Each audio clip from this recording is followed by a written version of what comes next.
Hello and नमस्ते, good afternoon everyone. जल्दी से आ जाएं। उदय, सुप्रतिम, सपना, गुड आफ्टरनून, नमस्ते। फूल बाबू, साक्षी, गुड आफ्टरनून। जल्दी से आ जाओ भाई, फिर स्टार्ट करते हैं। वाह, सुप्रतिम कह रहा है कि संडे टेस्ट में मेरे मार्क्स आए 67 और रैंक आई 1। Congratulations Supratim, very good. तो हमारी क्लास का टॉपर सुप्रतिम है अब की बार। बहुत बढ़िया, keep it up.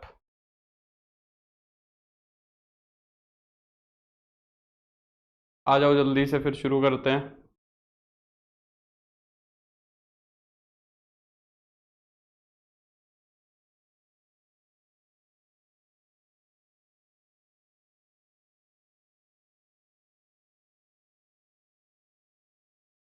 Good evening आशीष। हाँ भाई, जल्दी से बताएंगे। Aditi, good evening. डीपीपी कर ली थी, तो आइस और थ्राइस एंगल वाला कंसेप्ट क्लियर हो गया। जो भी बुक को तुम फॉलो कर रहे हो उस बुक के अंदर तुमने वो क्वेश्चन कर लिए, और डीपीपी तो कर ही रहे हो गया ना। डीपीपी और जो खुद की बुक है तुम्हारी वो हो गई कि नहीं हो गई? कल संडे भी था। कल संडे भी था नहीं, एक छोटा सा टॉपिक और बचता है ट्रिग्नोमेट्री का, प्रवीण। और फिर हम कल से नया चैप्टर शुरू करेंगे। कल से मतलब नेक्स्ट क्लास से। नेक्स्ट क्लास से हम नया चैप्टर शुरू करेंगे। Vishal, good evening. Kishlay, good evening. पहले ये बताओ कि ट्रिग्नोमेट्री ठीक ठाक तरीके से हो गई या नहीं हो गई सभी की? सर लास्ट क्लास ऑफ क्यों थी? मेरी तो ऑफ नहीं थी लास्ट क्लास। क्या पूछ रहा है विशाल, पता नहीं। हमारी कहाँ थी क्लास ऑफ? चलो डीपीपी डन। डीपीपी करते रहो, क्लास में जो क्वेश्चन करा रहा हूँ वो करते रहो। आराम से हो जाएंगी चीज़ें, ठीक है? अगर ये दोनों चीज़ें तुम करते जा रहे हो, तुम्हारी बुक का तो देखो मुझे पता नहीं तुम कौन सी बुक फॉलो कर रहे हो। एनसीईआरटी तो इनफ है नहीं, एनसीईआरटी तो इनफ रहेगी नहीं, ठीक है? एनसीईआरटी तो थोड़ी आसान हो जाएगी। और जेई के लेवल पे हम इतना जा नहीं रहे हैं, मतलब टच कर रहे हैं। क्वेश्चंस करोगे तो हो भी जाएंगे, ऐसी बात नहीं है, पर फुल फ्लैश नहीं जा रहे हैं। तो मुझे तो इतना ही पता है कि अगर तुम अगर ये काम कर लेते हो, क्लास वाले सारे के सारे क्वेश्चंस, डीपीपी वाले सारे के सारे क्वेश्चंस, तो तुम्हारी एक बहुत बढ़िया साउंड प्रूफ तैयारी हो जाएगी एकदम, ठीक है? तो अच्छे से डीपीपीज को और क्लास वाले क्वेश्चंस को किया करो बैठ के। बाकी मुझे पता नहीं, तुम जो करो वो कर लेना। जो भी बुक तुम फॉलो कर रहे हो वो करते रहना। स्कूल वूल में तुम्हारी सारी चीज़ें तैयार हो जाएंगी। बस तुम ये दोनों काम करते रहो लास्ट तक, ठीक है? गुड इवनिंग कुमारी। सर बाकी टीचर्स की सभी की शायद वो दिल्ली में फ्लड व्लड आई हुई थी ना, इस वजह से लास्ट क्लास ऑफ होगी। बाकी टीचर्स की क्लासेस इस वजह से ऑफ हो सकती। खैर, आज हमें ट्रिग्नोमेट्री का एक लास्ट टॉपिक डिस्कस करना है, जो कि शायद नई वाली एनसीईआरटी में मे भी ना हो, मेरे को कंफर्म नहीं है, देख लेना एक बारी तुम। बाकी हमारे लिए वो थोड़ा सा जरूरी टॉपिक है। एक लास्ट चीज डिस्कस करेंगे हम आज, ट्रिग्नोमेट्रिक इक्वेशंस की। कोशिश करेंगे आज इसको फिनिश ही कर दें हम, जितना होगा उतना कर लेंगे। ट्रिग्नोमेट्रिक इक्वेशंस,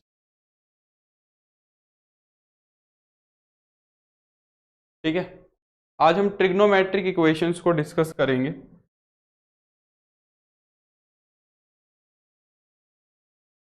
ये हमारा लास्ट टॉपिक होने वाला है।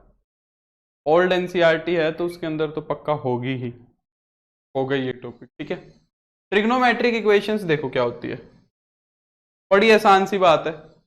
हमने अभी तक जितनी भी इक्वेशंस देखी हैं वो वेरिएबल की देखी हैं, एक्स की, वाई की। उनको एल्जेब्रिक इक्वेशन बोलते हैं। एल्जेब्रिक इक्वेशन क्या होती है? जिसके अंदर वेरिएबल्स आते हैं, एल्जेब्रिक एक्सप्रेशंस आते हैं, जैसे कि x square plus 4x plus 2 is equal to 0। ये क्या है? तुम्हारी एक एल्जेब्रिक इक्वेशन है ना? ये क्या है? तुम्हारी एक एल्जेब्रिक इक्वेशन है। इस तरह की इक्वेशन सबने पढ़ी होंगी आज तक। अब हमें कुछ ऐसी इक्वेशंस देखनी है जो क्या हो? ट्रिग्नोमेट्रिक हो। एल्जेब्रिक इक्वेशन हो गई, वैसे ही हमें कौन सी देखनी है? ट्रिग्नोमेट्रिक इक्वेशन देखनी है। तो सीधी सी बात क्या है? इक्वेशंस, ऐसी इक्वेशंस, ट्रिग्नोमेट्रिक इक्वेशंस क्या हो जाएंगी? इक्वेशंस इन्वॉल्विंग, ऐसी इक्वेशंस जिनमें क्या इन्वॉल्व हो? ट्रिग्नोमेट्रिक फंक्शंस इन्वॉल्व, ट्रिग्नोमेट्रिक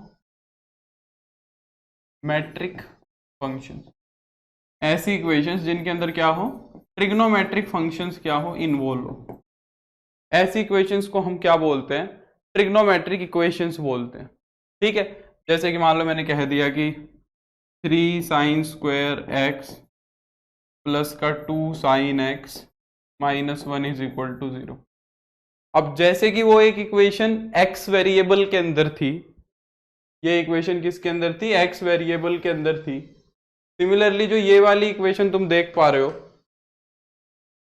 ये इक्वेशन किसके अंदर है, x वेरिएबल के अंदर है। और अगर ये वाली इक्वेशन तुम देख पा रहे हो, ये इक्वेशन किसके अंदर है, ये sin x के अंदर है। ये इक्वेशन किसके अंदर है, sin x के अंदर।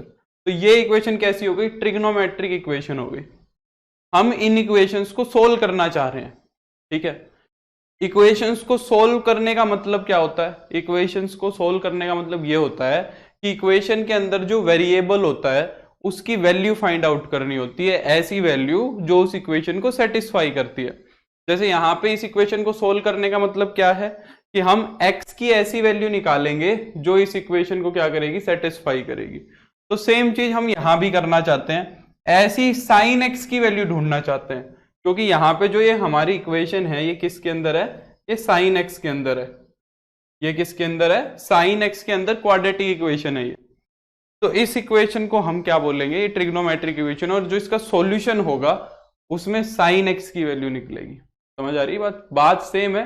अब हमें sin x के लिए चीजों को सोल्व करना है, पहली बात तो ये।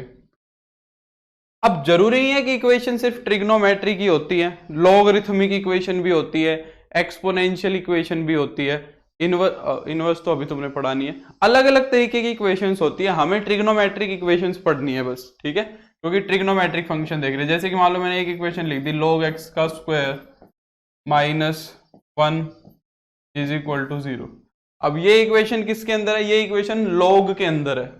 ये इक्वेशन किसके अंदर है, log x के अंदर। तो अब यहां से log x की वैल्यू निकलेगी, समझ रहे हो। तो इक्वेशन को क्या बोला जाएगा, लॉगरिथमिक इक्वेशन बोला जाएगा। खैर हमारे को इन इक्वेशन से कोई मतलब नहीं है, अभी हमें सिर्फ मतलब है ट्रिग्नोमेट्रिक इक्वेशन। तो पहले बात तो ट्रिग्नोमेट्रिक इक्वेशन का जो इंट्रोडक्शन है वो अच्छे से समझ में आना चाहिए कि ट्रिग्नोमेट्रिक इक्वेशंस होती क्या है। ऐसी इक्वेशंस जो क्या हो, ट्रिग्नोमेट्रिक फंक्शंस से बने, उन इक्वेशंस को बोला जाता है ट्रिग्नोमेट्रिक इक्वेशंस। ठीक है, अच्छा अब बात आता है कि ट्रिग्नोमेट्रिक इक्वेशन को सोल्व किया कैसे जाएगा। काफी आसान काम है ट्रिग्नोमेट्रिक इक्वेशंस को सोल्व करना, पर कुछ बातें हैं जो हमें समझनी पड़ेंगी। जैसे कि मैं एक इक्वेशन लिख रहा हूं, देखो मान लो मैंने एक इक्वेशन लिख दिया है, sin x is equal to 1/2, sin x is equal to 1/2। अब हमने यहां से देख लिया कि भाई ठीक है, sin x की वैल्यू तो तुम निकाल लोगे, पर अल्टीमेटली जो वेरिएबल है वो तो x ही है हमारा। इसके अंदर x के हिसाब से ही sin x चेंज हो रहा है, x के हिसाब से ही sin x चेंज हो रहा है। तो हम चाहेंगे कि हम x की वैल्यू ही फाइंड आउट करें। हम क्या चाहेंगे कि हम x की वैल्यू ही फाइंड आउट करें। तो जैसे कि एक मैंने बड़ी आसान सी ट्रिग्नोमेट्रिक इक्वेशन तुम्हारे सामने लिख दी, अब मैं तुमसे पूछ रहा हूं कि यहाँ पे x की वैल्यू फाइंड करो। मैंने एक ये क्वेश्चन दे दिया तुम्हें कि सोल्व, ये क्वेश्चन दे दिया कि सोल्व, एकदम सिंपल सी मैंने एक ट्रिग्नोमेट्रिक इक्वेशन लिख दी और तुमसे कह दिया कि सोल्व करो। गुड इवनिंग सौरभ, विशाल, बताओ क्या होगा इसका सॉल्यूशन। x की क्या वैल्यू लें, x की हम क्या वैल्यू लें कि sin x की वैल्यू 1/2 आ जाए, ऐसी x की वैल्यू बता दो क्या होगी।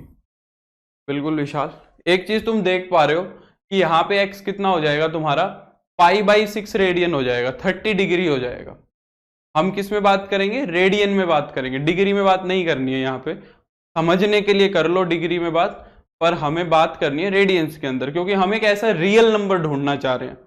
हम एक ऐसा रियल नंबर ढूंढना चाह रहे हैं जिसके ऊपर साइन क्या दे, 1/2 वैल्यू दे, ऐसा रियल नंबर बात कर रहा है। अब 30 डिग्री रियल नंबर नहीं होता है, मैंने बताया था 30 डिग्री रियल नंबर नहीं होता है, रियल नंबर π/6 होता है रेडियन के अंदर। तो हम π/6 बोलेंगे इसका सॉल्यूशन, ऐसा रियल नंबर बताना है। तो तुम्हें एक चीज दिख रही है कि इसका सॉल्यूशन क्या है, सीधा सीधा π/6 है। ये बात समझ आ रही है? चलो बहुत अच्छी बात है, ये तो सबको दिखना चाहिए कि सर अगर मैं 30 डिग्री इसके अंदर रख दूंगा, अगर मैं इसके अंदर 30 डिग्री रख दूंगा तो साइन π/6 1/2 बन जाएगा। तो ये इसका सॉल्यूशन आ गया, थेवेनिन संधि, ये क्या आ गया, इसका सॉल्यूशन आ गया। ये बात समझ आती है। अब जरा मेरी बात को एक बार ध्यान से सुनना तुम, क्या x सिर्फ π/6 ही हो सकता है? क्या साइन x सिर्फ और सिर्फ π/6 के ऊपर ही 1/2 वैल्यू ले सकता है? ये बताओ, क्या सिर्फ और सिर्फ π/6 के ऊपर ही साइन जो है वो 1/2 वैल्यू लेता है? π/6 तो तुम्हें पता है। अगर अब मैं बात करूं थोड़ी सी, अगर अब मैं तुम्हारे साथ थोड़ी सी बातचीत करूं, हमने सारी की सारी ट्रिग्नोमेट्री का निचोड़ निकाल लिया है, सारी ट्रिग्नोमेट्री हमने पढ़ ली है। बिल्कुल विशाल, हमने सारी की सारी ट्रिग्नोमेट्री पढ़ ली है। हमें पता है कि साइन एक्स जो अपनी वैल्यू लेता है वो पॉजिटिव यहां भी लेता है और यहां भी लेता है। साइन की वैल्यू फर्स्ट और सेकंड क्वाड्रेंट दोनों में क्या होती है, 1/2 होती है। होती है कि नहीं होती है? तो एक बार तो तुम्हारा साइन एक्स 30 डिग्री पे 1/2 वैल्यू लेगा जो तुमने निकाल दी। क्या एक बार सेकंड क्वाड्रेंट में 30 डिग्री वैल्यू नहीं लेगा? बताओ, सेकंड क्वाड्रेंट में अगर 180 में से 30 घटा दोगे, सेकंड क्वाड्रेंट का एंगल निकालना मैंने कैसे सिखा रखा है, सेकंड क्वाड्रेंट का एंगल निकालने के लिए बस 180 में से घटाना है। तो क्या 150 डिग्री पे भी तुम्हारा साइन 1/2 वैल्यू नहीं लेगा? क्योंकि सेकंड क्वाड्रेंट में भी साइन क्या होता है, पॉजिटिव होता है। होता है कि नहीं होता है? यानी कि π-π/6 पे 5π/6 पे यहां भी लेगा। ये भी सॉल्यूशन होना चाहिए। ये क्यों नहीं होगा सॉल्यूशन, बताओ? ये भी सॉल्यूशन हो सकता है। और सिर्फ सेकंड क्वाड्रेंट में ही क्यों? क्या हम वापस से जब पूरा चक्कर लगा के आएंगे तो क्या और आगे एंगल नहीं मिलेगा मेरे को? और आगे एंगल 360 डिग्री प्लस का 30, 360 में जब 30 जोड़ दोगे यहां पे भी तो साइन 1/2 वैल्यू ही लेगा। फिर और एक और चक्कर लगा के यहां पे आएंगे, 360 में 180 जोड़ दोगे तो 540, 540 में से जब फिर से 30 घटाओगे, भाई यहां पे 180 था, अब जब एक चक्कर पूरा और लगा के आ जाओगे यहां पे तो कितना हो जाएगा, 540 हो जाएगा। 360 450 540, तो 540 माइनस 30 510 डिग्री पे भी 1/2 होगा। फिर एक और चक्कर लगा के आओगे तो भी वैल्यू मिलेंगी, फिर एक बार और चक्कर लगा के आओगे फिर वैल्यू मिलेगी। जो मैं बोलना चाह रहा हूं वो समझ रहे हो? क्या साइन एक्स 1/2 वैल्यू सिर्फ एक बार ही लेगा? साइन एक्स तो वैल्यू इनफाइनाइट टाइम्स लेगा 1/2। मानते इस बात को? अगर इस चीज को मैं थोड़ा सा और तुम्हें समझाने की कोशिश करूं, तुमने साइन एक्स का ग्राफ तो देखा ही है। साइन एक्स का ग्राफ कैसा होता है? ऐसा साइन एक्स का ग्राफ होता है। तुम्हें साइन एक्स का ग्राफ पता है? इसके ऊपर मान लो 1/2 वैल्यू यहां है, ये 1/2 वैल्यू है यहां पे, ये तो 1 वैल्यू होती है, ये मान लो 1/2 वैल्यू है। क्या ये वैल्यू एक ही बार ले रहा है? ये वैल्यू यहां भी लेगा, ये वैल्यू यहां भी लेगा, ये वैल्यू यहां भी लेगा, ये वैल्यू यहां भी लेगा, चलती जाएंगी चलती जाएंगी चलती जाएंगी। इसका मतलब साइन एक्स जो है 1/2 वैल्यू एक बार नहीं लेगा, sine x 1/2 value infinite times लेगा, इनफाइनाइट टाइम्स वैल्यू लेगा। यानी कि ऐसी इनफाइनाइट एक्स की वैल्यू मिलेंगी, ऐसे सॉल्यूशन इनफाइनाइट होंगे, ऐसे एक्स कितने होंगे, इनफाइनाइट होंगे। और हमें वो सारे इनफाइनाइट एक्स बताने पड़ेंगे। हमें क्या बताने पड़ेंगे? सारे के सारे वो इनफाइनाइट एक्स बताने पड़ेंगे जिसके ऊपर साइन 1/2 वैल्यू लेता है। अब इनफाइनाइट बताना तो पॉसिबल है नहीं, है ना? इनफाइनाइट कैसे लिखेंगे? ये प्रोसेस तो चलता रहेगा चलता रहेगा चलता रहेगा। इनफाइनाइट कैसे लिखेंगे? बड़ा मुश्किल काम हो गया इनफाइनाइट बताना। तो हमने एक तरीका बनाया कि भाई ये सारा का सारा सॉल्यूशन हो भी जाए और हमारा काम भी बन जाए। अब ध्यान से सुनना मेरी बात को, एकदम ध्यान से, यहीं से कंसेप्ट बनेगा तुम्हारा। हमने दो तरीके के सॉल्यूशन डिफाइन करे। हमने क्या करे? ट्रिग्नोमेट्रिक इक्वेशन के दो तरीके के सॉल्यूशंस डिफाइन करे। एक सॉल्यूशन को तो बोला जाता है प्रिंसिपल सॉल्यूशन, एक को तो बोला जाता है प्रिंसिपल सॉल्यूशन, ठीक है? और एक को बोला जाता है general solution.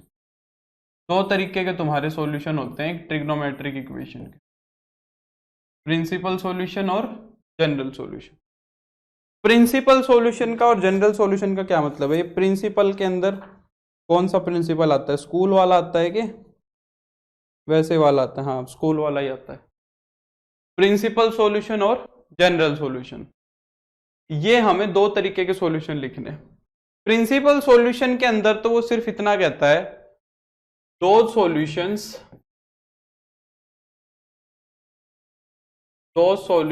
which lies those solutions which lies between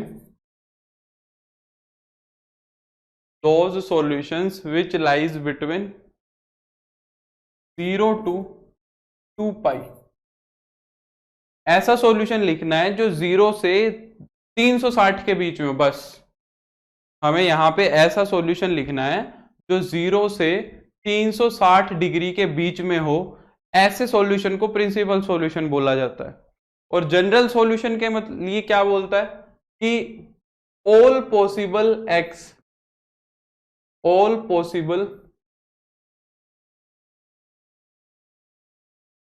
values of x, या फिर ऐसे लिखेंगे ए सॉल्यूशन, ऐसे लिखेंगे ए solution which consists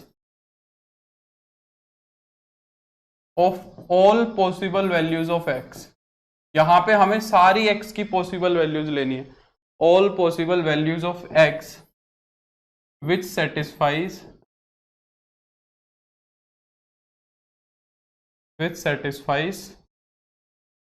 the trigonometric equation.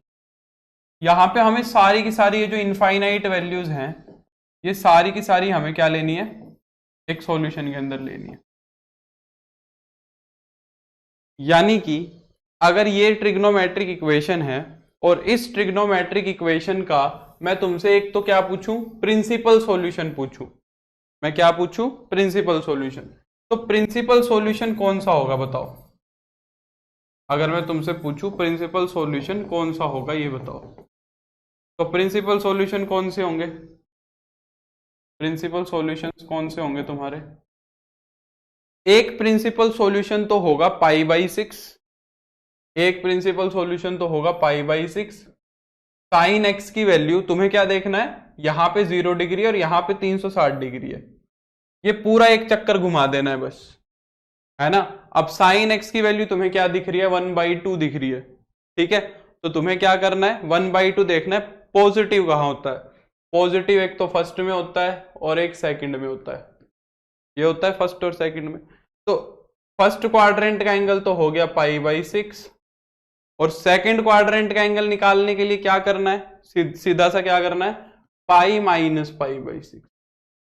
Second quadrant angle निकालने के लिए क्या करना है? 5 पाई बाई 6। अगर थर्ड का निकालना होता, थर्ड एंगल का, थर्ड क्वाड्रेंट का निकालना है तो पाई प्लस, और अगर फोर्थ क्वाड्रेंट का निकालना है तो 2 पाई माइनस। सारे निकल गए एंगल। फर्स्ट क्वाड्रेंट का निकालो, सेकंड का निकालना है तो पाई माइनस कर दो, थर्ड का निकालना है तो पाई प्लस कर दो, फोर्थ का निकालना है तो 2 पाई माइनस कर दो। तो इसके प्रिंसिपल सॉल्यूशंस क्या क्या हो गए? एक तो हो गया पाई बाई 6 और एक हो गया 5 पाई बाई 6। और तो 0 से 360 डिग्री के बीच में कहीं पे 1/2 वैल्यू तो नहीं लेगा ना, और तो कोई ऐसा x नहीं है, या और भी कोई ऐसा x है जहां पे वो 1/2 वैल्यू लेगा, क्योंकि 180 के बाद यहां पे भी नेगेटिव मिलेगा साइन, और यहां पे भी नेगेटिव मिलेगा, है ना। यहां पे भी नेगेटिव मिलेगा और यहां पे भी नेगेटिव मिलेगा, तो अब आगे तो 1/2 मिलना इम्पॉसिबल हो गया। तो ये इसके प्रिंसिपल सॉल्यूशन हो गए। सिमिलरली अगर मैं तुमसे मान लो ये कह देता कि साइन एक्स की वैल्यू कितनी है? -1/√2 है, एक बार ट्राई करोगे? इसके प्रिंसिपल सॉल्यूशंस बताओ क्या होंगे? इसके प्रिंसिपल सॉल्यूशंस बताओ कितने होंगे?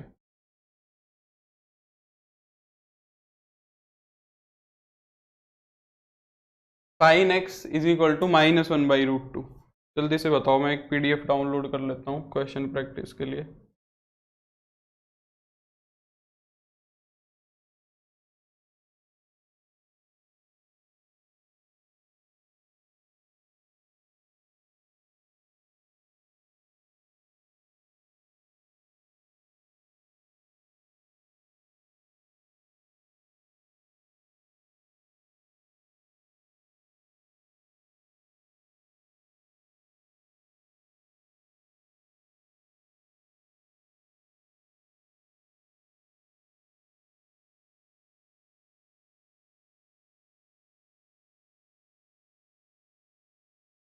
यार फॉर्मूले याद करने पड़ेंगे, इसीलिए मैंने कहा था कि साथ साथ कर लो, साथ साथ कर लो, क्वेश्चंस के साथ साथ कर लो उदय।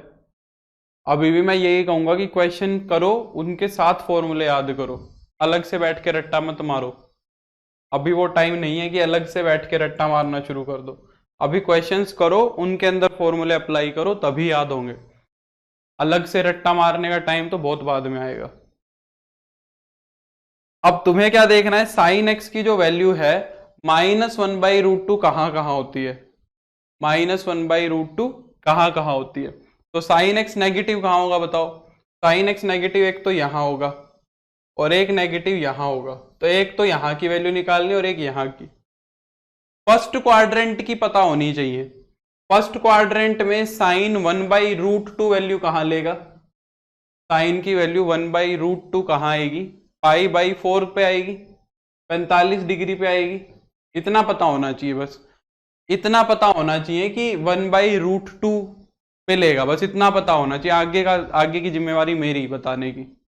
इतना पता है कि फर्स्ट क्वाड्रेंट में 1/√2 वैल्यू π/4 पे लेगा, तो एक वैल्यू तो निकालनी है थर्ड क्वाड्रेंट की। थर्ड की कैसी निकलेगी, पाई से आगे आना है, तो पाई प्लस π/4, एक वैल्यू तो आगे आना है।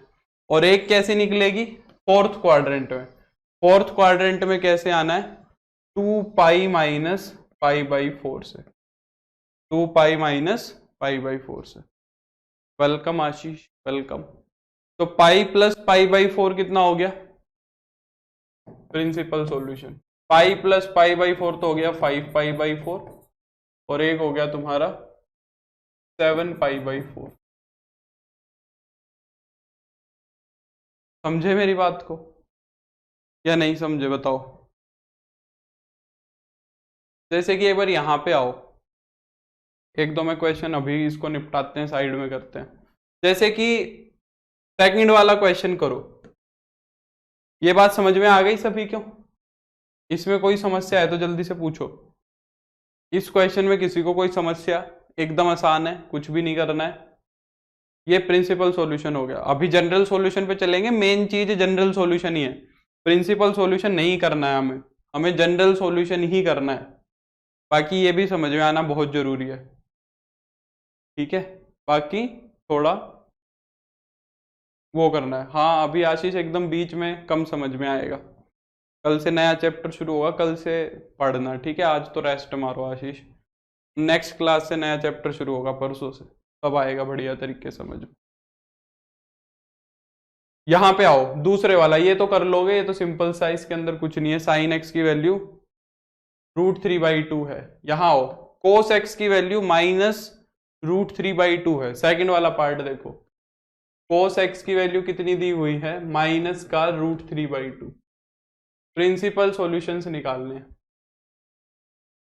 ठीक है। तो माइनस का √3/2 है। पहले आइडेंटिफाई करो क्वाड्रेंट्स, कौन से क्वाड्रेंट में होगा sine cos x negative, cos x की वैल्यू नेगेटिव कौन से क्वाड्रेंट में होगी, पहले ये आइडेंटिफाई करो। कोस की वैल्यू जो नेगेटिव है वो नेगेटिव कहां होती है, एक तो सेकंड क्वाड्रेंट में नेगेटिव होता है और एक थर्ड क्वाड्रेंट में नेगेटिव होता है। कोस एक्स जो है वो नेगेटिव कहां होगा, सेकंड क्वाड्रेंट में और थर्ड क्वाड्रेंट में। बस इतना पता होना चाहिए तुम्हें, अगर इतना पता है आगे का काम हो जाएगा। फर्स्ट और फोर्थ क्वाड्रेंट में पॉजिटिव होता है कोस। अब ये देखो कि √3/2 वैल्यू कोस कितने डिग्री पे लेता है, कितने रेडियन पे लेता है, ये पता होना चाहिए। कोस एक्स की वैल्यू √3/2 होती है 30 डिग्री पे, 60 डिग्री पे 1/2 होता है, 30 डिग्री पे कितना होता है √3/2, इतना तो पता ही होगा। तो यहां पे कितना हो जाएगा, फर्स्ट क्वाड्रेंट का एंगल कितना आएगा, π/6 आएगा। फर्स्ट क्वाड्रेंट का एंगल कौन सा आएगा, π/6। अब एक π/6 से हमें एक तो बनाना है सेकंड का और एक बनाना है थर्ड का। सेकंड क्वाड्रेंट का एंगल कैसे बनता है, पाई में से घटा के। थर्ड क्वाड्रेंट का एंगल कैसे बनता है, पाई में से जोड़ के, ऐसे बनाना है। तो सेकंड क्वाड्रेंट में कैसे बनेगा, पाई माइनस π/6। थर्ड क्वाड्रेंट में कैसे बनेगा, पाई प्लस π/6।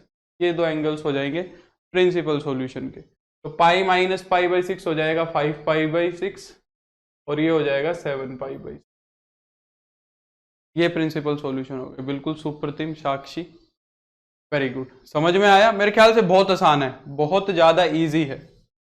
tan x की वैल्यू √3/2 दी हुई है, इसको √3 करो खाली। tan x √3/2 वैल्यू नहीं लेता है। tan x की वैल्यू -√3 दी हुई है, ये करो। करो एक बार। tan x की वैल्यू कितनी दी हुई है? -√3।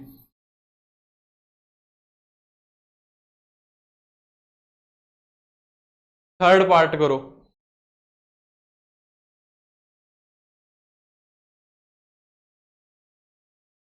tan x की वैल्यू दी हुई है तुम्हें -√3। पहले क्वाड्रेंट आइडेंटिफाई करो। पहले क्या करो? क्वाड्रेंट आइडेंटिफाई करो। tan की वैल्यू नेगेटिव कहां होती है? वेरी गुड विशाल। tan की वैल्यू नेगेटिव कहां कहां होगी? पहले तो ये देखो कि टेंजेंट नेगेटिव कहां कहां होता है। टेंजेंट एक तो फर्स्ट क्वाड्रेंट में पॉजिटिव होता है और एक थर्ड क्वाड्रेंट में पॉजिटिव होता है। टेंजेंट जो नेगेटिव मिलेगा वो मिलेगा एक तो तुम्हें सेकंड क्वाड्रेंट में और एक मिलेगा फोर्थ क्वाड्रेंट में। फर्स्ट और थर्ड क्वाड्रेंट में टेंजेंट इज पॉजिटिव, ठीक है, तो सेकंड और फोर्थ होगा। फर्स्ट क्वाड्रेंट का एंगल आइडेंटिफाई करो। पहले क्वाड्रेंट में tan x जो है √3 वैल्यू कहां लेता है? 60 डिग्री पे लेता है।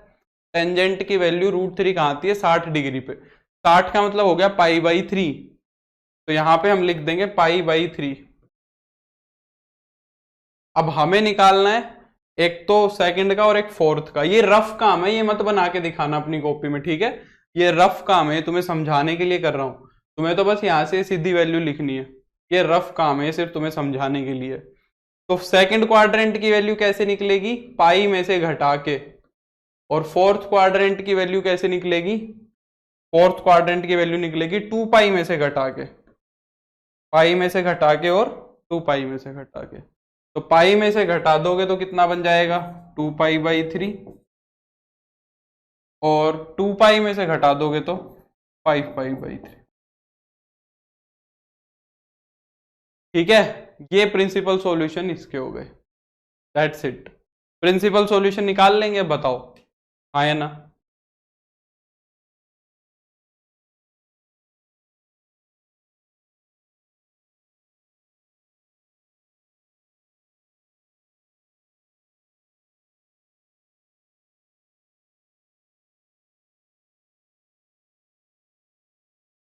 प्रिंसिपल सॉल्यूशंस में कोई समस्या? हो जाएगा आराम से, मेरे ख्याल से वेरी इजी, कुछ भी नहीं करना है।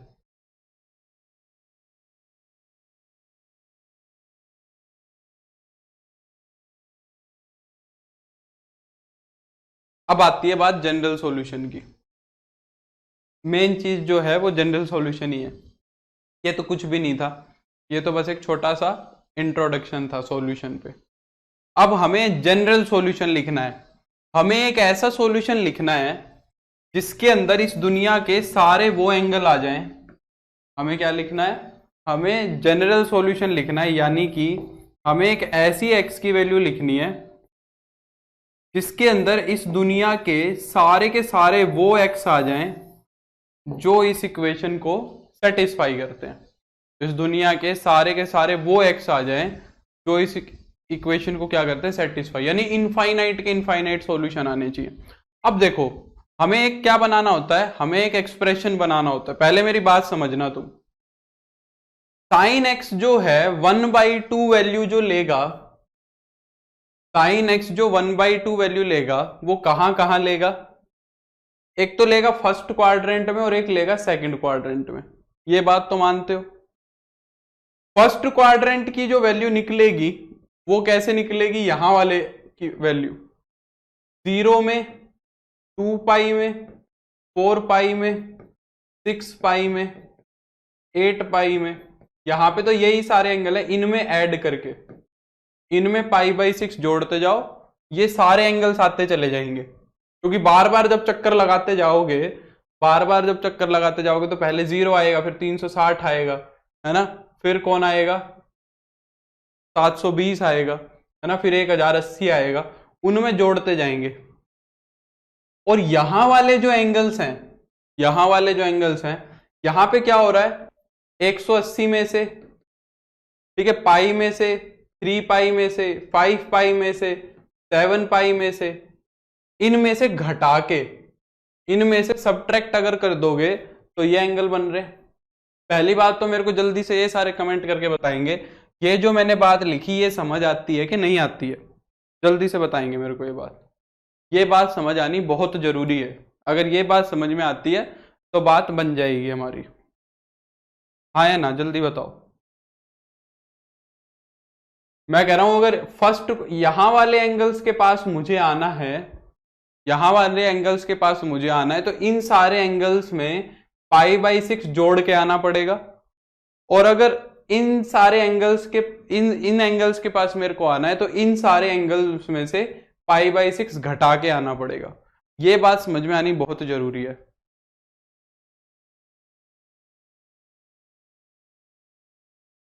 ठीक है, अब देखो यानी कि हो क्या रहा है, यानी कि हो ये रहा है कि या तो, अच्छा ये जो सारे के सारे एंगल्स हैं क्या, ध्यान से देखो, क्या ये जो ये नीचे वाले एंगल्स मैंने लिखे हुए हैं, ये नीचे वाले जो एंगल्स लिखे हुए ये n पाई लिखे हुए हैं कि नहीं लिखे हुए? अगर मैं इनको जनरल लिखना चाहूं तो क्या ये n पाई लिख रखा है?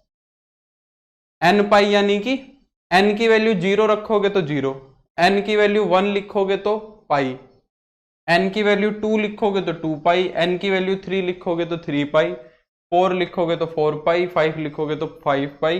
ये सारे के सारे एंगल क्या है, पाई के मल्टीपल है, तो मैंने इनको इकट्ठा लिख दिया, इनको मैंने क्या लिख दिया, इकट्ठा लिख दिया। ठीक है, अब या तो n पाई में से π/6 घट रहा है या फिर n पाई में π/6 जुड़ रहा है। यहां पे तो इन सारे में से π/6 को हमने घटाया है और यहां पे π/6 में हमने इन सारे एंगल्स में π/6 को जोड़ा है, यहां पे π/6 को हमने क्या किया है, जोड़ा है। अब दोनों चीजें हो रही हैं, π/6 जुड़ भी रहा है और π/6 घट भी रहा है, समझ रहे हो मेरी बात? और π/6 जुड़ कब रहा है, π/6 ऐड तो तब हो रहा है जब इवन मल्टीपल है, ध्यान से देखो, जब 0 है, 2 है, 4 है, 6 है, 8 है, जब इवन मल्टीपल है तब तो जुड़ रहा है, और जब ऑड मल्टीपल है 1, 3, 5, 7 तब घट रहा है। ये बात भी समझ आ रही होगी। तो मुझे एक बार मैं एक सीधा एक्सप्रेशन लिख दे रहा हूं ताकि तुम्हें एक बार जो झटका लगना हो वो लग जाए। मैंने एक ये एक्सप्रेशन लिख दिया, n पाई प्लस में -1 की पावर n प्लस में π/6, ये एक एक्सप्रेशन लिख दिया। अब मैं तुमसे पूछ रहा हूं क्या ये एक्सप्रेशन जो है ये इन सारे के सारे एंगल्स को अपने अंदर कंटेन कर रहा है कि नहीं कर रहा है? ठीक है, मैंने क्या कहा कि ये सारे के सारे जो एंगल्स हैं ये इसके अंदर आ गए कि नहीं आ गए। अब तुम्हारा सिर थोड़ा सा किस चीज को देख के घूम रहा होगा, -1 की पावर n को देख के घूम रहा होगा। -1 की पावर जो n है ना वो तो बहुत शरीफ आदमी है, -1 की पावर n तो सिर्फ प्लस और माइनस लगाने का काम करता है और कुछ नहीं करता। -1 की पावर n का तुम सबको अच्छे से पता होगा कि अगर n की वैल्यू कोई ओड नंबर लेंगे, -1 को अगर ओड बार गुना कराएंगे, 1 बार, 3 बार, 5 बार, 7 बार, 9 बार, 11 बार, तो ये -1 वैल्यू देता है, पता है सबको। और अगर -1 को इवन टाइम्स गुना कराएंगे यानी कि n की वैल्यू इवन होगी, 2 बार, 4 बार, 6 बार, 8 बार, 10 बार, 12 बार, तो ये 1 बनता है, -1 को इवन बार गुना कराते हैं तो इससे घबराना नहीं है, ये तो वो प्लस माइनस करने का काम कर रहा है, बिल्कुल विशाल। अब एक बात बताओ मेरे को, n की वैल्यू 0 रखो इसके अंदर, n की वैल्यू 0 रखो जरा, n की वैल्यू 0 रखोगे तो क्या होगा, n की वैल्यू 0 रखोगे तो हो जाएगा 0 प्लस में -1 की पावर 0, -1 की पावर 0 तो हो जाएगी 1 इंटू में π/6, तो 0 प्लस π/6, 0 प्लस π/6, 0 प्लस π/6, ये पहला एंगल आया। अगर n की वैल्यू 1 रखेंगे, 1 रखो, n की वैल्यू 1 रखी तो 1 इंटू पाई, -1 की पावर 1, जब -1 की पावर 1 करोगे वो n जहां पे, यहां पे जो n रखा है वही n यहां रखना है, -1 की पावर 1 करोगे तो -1 होगा, और इनटू में π/6, ये वाला एंगल आ गया पाई माइनस π/6। n की वैल्यू जरा 2 रखो, n की वैल्यू जरा 2 रखो, 2 रख के देखो इसके अंदर, तो ये कितना हो जाएगा 2π -1 की पावर 2 करोगे तो प्लस का 1 होगा, और फिर कितना हो जाएगा π/6, तो 2π प्लस π/6 बन जाएगा। अब ये वाला एंगल आ गया 2π प्लस π/6। अब जरा एक बारी 3 रख के देखो, 3π -1 की पावर जब 3 रखोगे तो -1 हो जाएगा, तो माइनस का π/6। अब की बार कौन सा एंगल आ गया, अब की बार ये वाला एंगल आ गया 3π माइनस π/6। तो बोलो बात बन रही है कि नहीं बन रही? क्या ये एक्सप्रेशन ये सारे के सारे एंगल दे रहा है कि नहीं दे रहा है? जल्दी से बताओ। अगर दे रहा है तो ये हमारा जनरल सॉल्यूशन हो गया। तो ये एक तरीके का फॉर्मूला हो गया जो तुम्हें याद करना है। ये अगर ये बात समझ में आ गई तो कुल मिला के तुम्हें बस एक फॉर्मूला याद करना है, इसके पीछे का कंसेप्ट तुम्हें पता हो कि ना पता हो उसको फर्क भी नहीं पड़ता है कि कैसे लिखा है कैसे नहीं लिखा, पर तुम्हें ये एक बात समझ में आनी चाहिए क्या, कि इफ पहला फॉर्मूला, यहां से तुम्हें 3 फॉर्मूले याद करने हैं बस। कहता है कि इफ साइन एक्स की वैल्यू अगर साइन अल्फा के बराबर है, ये समझ में आया तो बहुत अच्छी बात है, नहीं तो ये फॉर्मूला याद कर लेना। अगर साइन एक्स की वैल्यू साइन अल्फा के पास के बराबर है तो कहता है कि देन, तो यहां से x क्या बनेगा तुम्हारा nπ प्लस -1 की पावर n इंटू में अल्फा। n क्या होना चाहिए तुम्हारा इंटीजर, n की वैल्यू क्या होनी चाहिए इंटीजर होनी चाहिए। समझे कि नहीं समझे बताओ?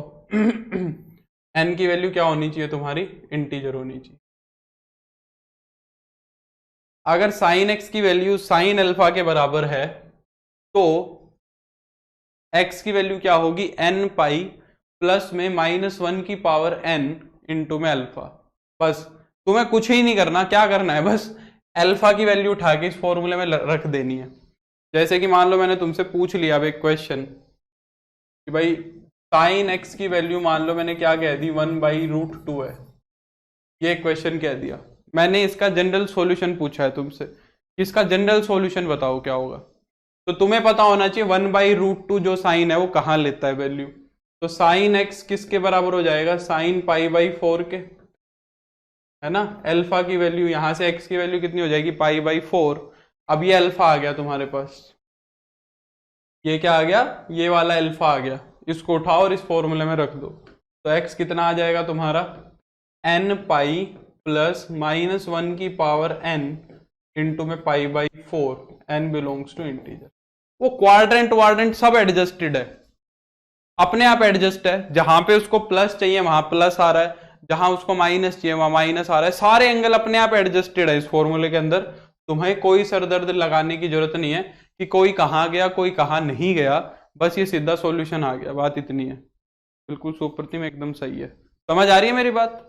वो सारे क्वाड्रेंट सारी वैल्यूज अपने आप एडजस्टेड है, n की वैल्यू रखते जाओ। इंटीजर्स समझते हैं क्या होते हैं इंटीजर्स, 0 1 2 3 0 1 2 3 -1 -2 -3 ये होते हैं, ये वैल्यूज रखते जाओ और ये अपने आप जितने भी सॉल्यूशन है वो आते जाएंगे। बोलो समझ आया कि नहीं आई ये बात? क्लियर हुआ या नहीं हुआ बताओ? मुझे पता है कि तुम्हारे मन को एकदम से आराम मिला होगा जब मैंने ये कह दिया होगा कि बस ये पता होना चाहिए, पर मैं पीछे कंसेप्ट समझाने की कोशिश इसलिए कर रहा था ताकि पता तो हो क्या रहा है। तो ये सारी की सारी कहानी पीछे चल रही है, इस सारी कहानी को हमने सिर्फ एक इस फॉर्मूले के अंदर समेट दिया। समझ रहे हो कि नहीं समझ रहे हो मेरी बात? ये पहली बात है। एक और बात करते हैं। अच्छा एक चीज और भी है यहां से, जैसे कि मान लो मैंने एक और क्वेश्चन दे दिया कि साइन एक्स की वैल्यू, जैसे मैंने क्वेश्चन दे दिया कि साइन एक्स की वैल्यू मान लो -√3/2 है। अब इसका जनरल सॉल्यूशन कैसे लिखेंगे? कुल मिला के हम जो ये पाई बाई 4 लिख रहे थे तो ये एक प्रिंसिपल सॉल्यूशन ही तो था। अगर पाई बाई 4 की मैं बात करूं, 45 डिग्री की मैं बात करूं, तो एक ये प्रिंसिपल सॉल्यूशन था। तो sine x is equal to -√3/2 जो है उसके लिए एक प्रिंसिपल सॉल्यूशन पकड़ लो, कोई भी प्रिंसिपल सॉल्यूशन, यानी कि 0 से 360 के बीच का एक सॉल्यूशन पकड़ लो और उसको इस फॉर्मूले में पटक दो। ठीक है, अब जैसे साइन एक्स की वैल्यू -√3/2 है, तुम्हें पता है साइन एक्स नेगेटिव कहां होता है, एक तो थर्ड क्वाड्रेंट में होता है और एक फोर्थ क्वाड्रेंट में होता है। √3/2 वैल्यू लेता कहां पे है, 60 डिग्री पे, यानी कि पाई/3 पे। अब चाहे यहां का एक एंगल निकाल लो या यहां का, जहां का तुम्हारा मन करे वहां का एक एंगल निकाल लो।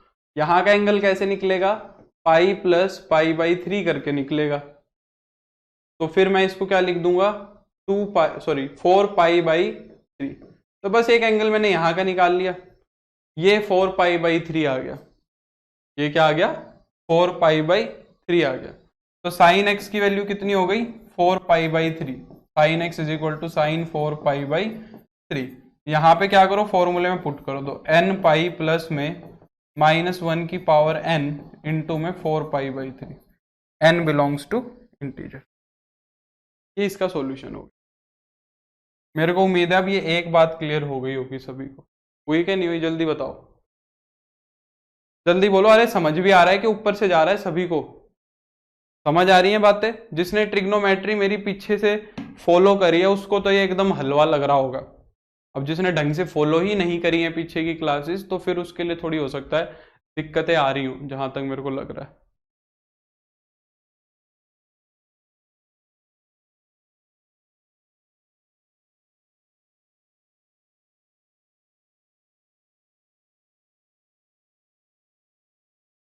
अच्छा,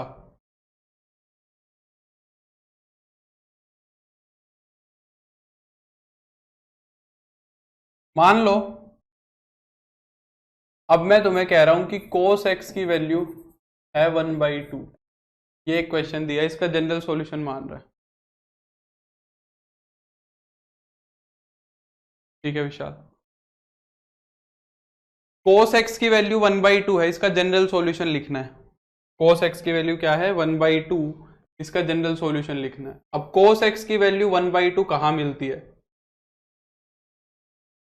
cos x की वैल्यू 1/2 प्लस वैल्यू 1/2 यानी कि प्लस वैल्यू कहां मिलती है, एक तो मिलेगी यहां और एक मिलेगी यहां। अब यहां पे सिर्फ ये लाइन का खेल है सारा का सारा, यहां पे सिर्फ इस लाइन का खेल है और किसी का खेल ही नहीं है। उस लाइन का कोई खेल नहीं है, सिर्फ इस लाइन का खेल है। या तो इसमें जुड़ रहा है या इसमें घट रहा है, यही कहानी है सारी की सारी। ये वाले एंगल हैं कौन से, 0, 2π, 3π, सॉरी 0, 2π, 4π, 6π, ये E1 वाले हैं सारे। ये सारे के सारे क्या हैं, E1 वाले हैं। यहां पे ओड वालों का कोई खेल नहीं है, इस लाइन का कोई खेल ही नहीं है। मानते हो इस बात को या नहीं मान रहे हो, इसका कोई रोल नहीं है। तो यहां पे या तो इन सब में जुड़ेगा 0 प्लस पाई बाई कितना है वो, पाई/3, पाई/3 पे होगा। 0 प्लस पाई/3, 0 माइनस पाई/3, है ना।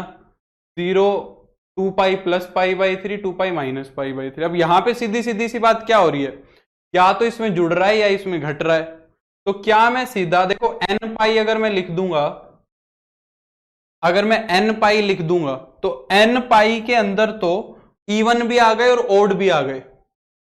n पाई के अंदर तो इवन और ओड दोनों आ गए। 1 रखोगे तो पाई बनेगा, 3 रखोगे तो 3π बनेगा, पर मुझे इवन चाहिए सारे। तो इवन बनाने के लिए मैं इसको 2 से गुना कर देता हूं। इवन बनाने के लिए मैं इसको क्या कर देता हूं, 2 से गुना कर देता हूं। ठीक है, इवन बनाने के लिए मैंने क्या कर दिया, 2 से गुना कर दिया। अब इसके अंदर रखोगे तो ऐसे ही एंगल निकलेंगे सारे के सारे। 0 रखोगे तो 0, 1 रखोगे तो 2π, 2 रखोगे तो 4π, 3 रखोगे तो 6π। अब या तो इसके अंदर जोड़ देना है या इसके अंदर घटा देना है, या तो जोड़ देना है या घटा देना है। वो क्या बन जाएगा, पाई/3। n की वैल्यू रखते जाओ, जोड़ना घटाना चलता रहेगा, n की वैल्यू इंटीजर आएगी। बोलो 0 रखा, n की वैल्यू जब 0 रखी तो पाई/3 और -π/3। 0 रखा तो +-π/3, 1 रखा तो 2π + π/3 और 2π - π/3। सारे एंगल आ गए कि नहीं आ गए? तो कोस के अंदर जो हमारा जनरल सॉल्यूशन बनता है वो ऐसे बनता है, cos x = cos π/3। तो यहां से जो x की वैल्यू है वो हो जाएगी 2nπ ± π/3। n बिलोंग्स करेगा इंटीजर के अंदर। तो एक फॉर्मूला कोस का बन गया हमारे पास। दूसरा क्या कहता है कि इफ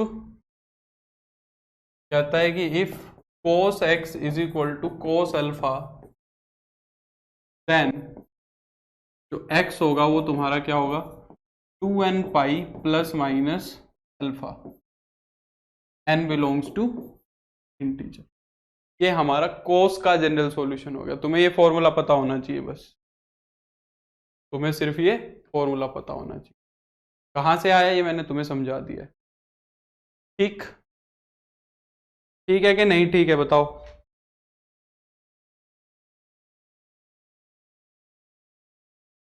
ठीक है, तीसरा एक और एग्जांपल ले लेते हैं। tan x, मान लो मैंने कह दिया कि tan x की वैल्यू क्या है, कुछ भी ले लो, 1/√3। tan x की वैल्यू कितनी है, 1/√3। अगर tan की वैल्यू 1/√3 है, अब टेंजेंट बताओ पॉजिटिव कहां होगा, टेंजेंट बताओ पॉजिटिव कहां होगा। टेंजेंट जो है पॉजिटिव एक तो फर्स्ट क्वाड्रेंट में होता है और एक टेंजेंट पॉजिटिव थर्ड क्वाड्रेंट में होता है। यहां पे दोनों लाइंस की कहानी है, इसकी भी कहानी है, इसकी भी कहानी है। यहां पे क्या हो रहा है, 0 में जुड़ रहा है, 2π में जुड़ रहा है, 4π में जुड़ रहा है, 6π में जुड़ रहा है, सारे इवन वालों में जुड़ रहा है। और ये कैसे आएगा, ये वाला एंगल, यहां पे ओड वालों की भी कहानी हो रही है, 0π, 3π, 5π, 7π, ओड वालों में जुड़ रहा है, ओड वालों में भी ऐड हो रहा है, इवन वालों में भी ऐड हो रहा है और ओड वालों में भी ऐड हो रहा है। यहां घट ही नहीं रहा है, यहां पे तुम्हारा सब्ट्रैक्ट ही नहीं हो रहा है। इवन वालों में भी जोड़ना है और ओड वालों में भी जोड़ना है। पहली बात तो इवन और ओड दोनों चाहिए, इवन और ओड मुझे क्या चाहिए, दोनों चाहिए। दोनों के लिए क्या हो जाता है, nπ हो जाता है। अब यहां पे जोड़ने घटाने की टेंशन ही नहीं है, यहां पे हमेशा ऐड ही करना है, ओड वालों में भी ऐड करना है, इवन वालों में भी ऐड करना है, हमेशा ऐड करना है। तो सीधा सीधा प्लस में अल्फा, nπ प्लस अल्फा, सीधा अल्फा उठा के रख दो। ये कितना होगा अल्फा, अल्फा कितना आएगा, 1/√3। टेंजेंट कहां होता है, 30 डिग्री पे होता है, तो nπ प्लस π/6। ये सबसे आसान है, इसके अंदर कुछ भी नहीं होता, ये सबसे इजी होता है। तो यहां से जो x की वैल्यू आएगी वो सीधी कितनी आएगी, nπ प्लस में π/6। n belongs to integers. ठीक, n बिलोंग्स टू इंटीजर्स।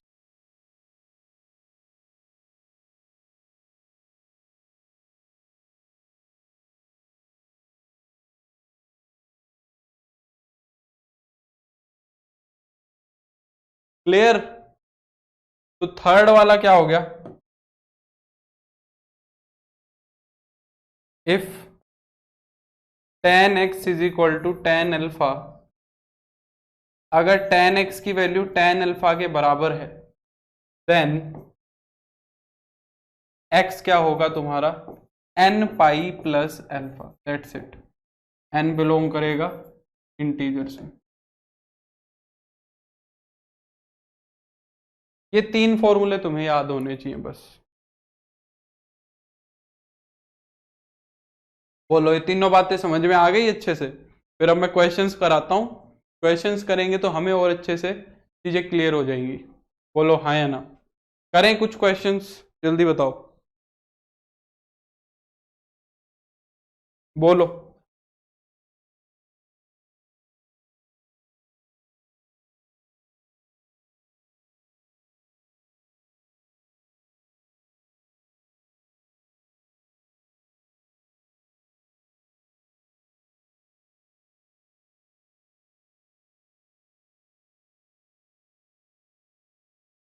चलो कुछ क्वेश्चंस करते हैं।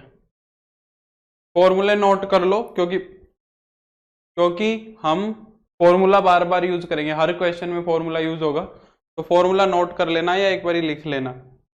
देखो जैसे कि ये क्वेश्चंस है, जैसे कि ये क्वेश्चन है, हाँ ये टॉपिक इंपॉर्टेंट है, एनडीए के लिए तो बहुत इंपॉर्टेंट है, एनडीए में यहाँ से क्वेश्चंस आते हैं, जेई में भी आते हैं। करें, ये सारी ट्रिग्नोमेट्रिक इक्वेशंस है, इनके जनरल सॉल्यूशंस फाइंड आउट करने, इनके क्या करने हैं, जनरल सॉल्यूशंस फाइंड आउट करना। इनको एक पेज पे एक लिखना चाहिए था, पता है, इन्होंने इस पे बहुत सारे लिख दिए।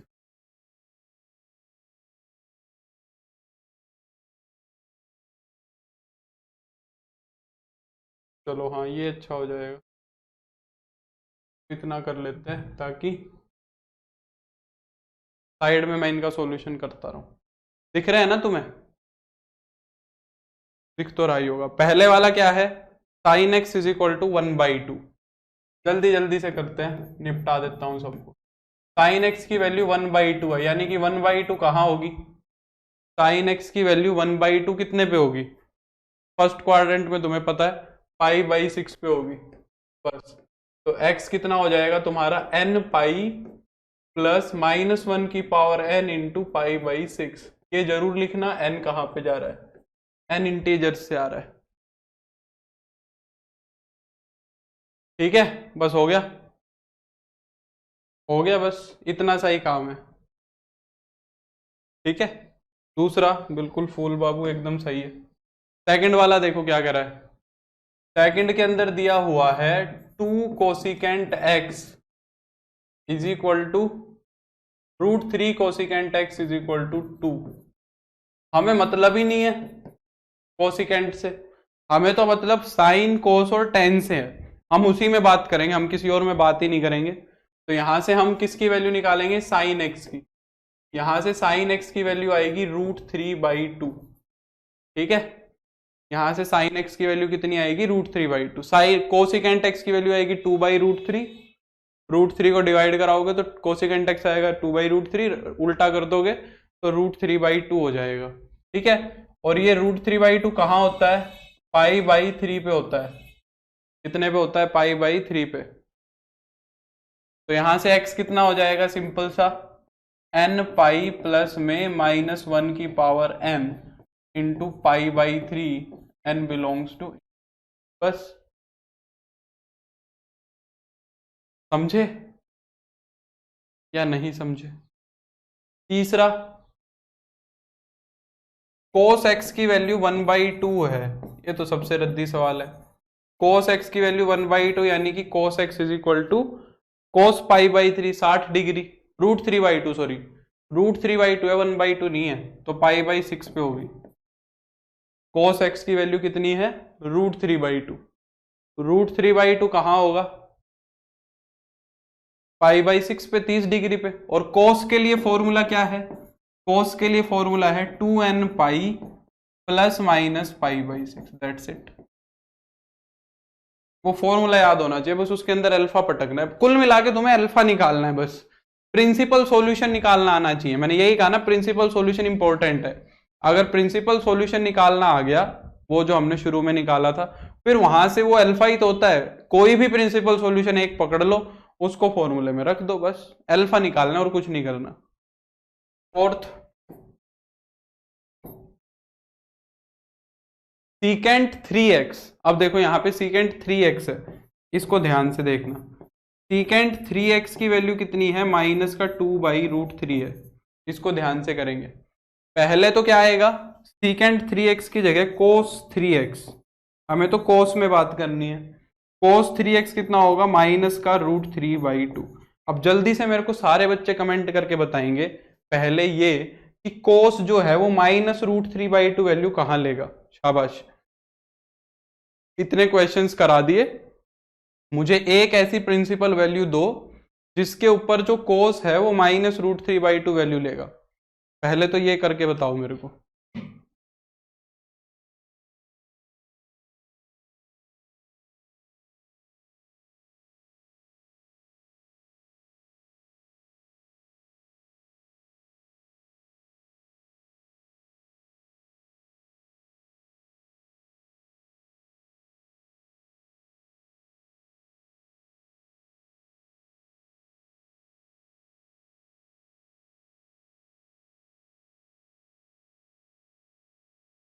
विशाल का सही है, सुप्रतिम ने गलत कर दिया।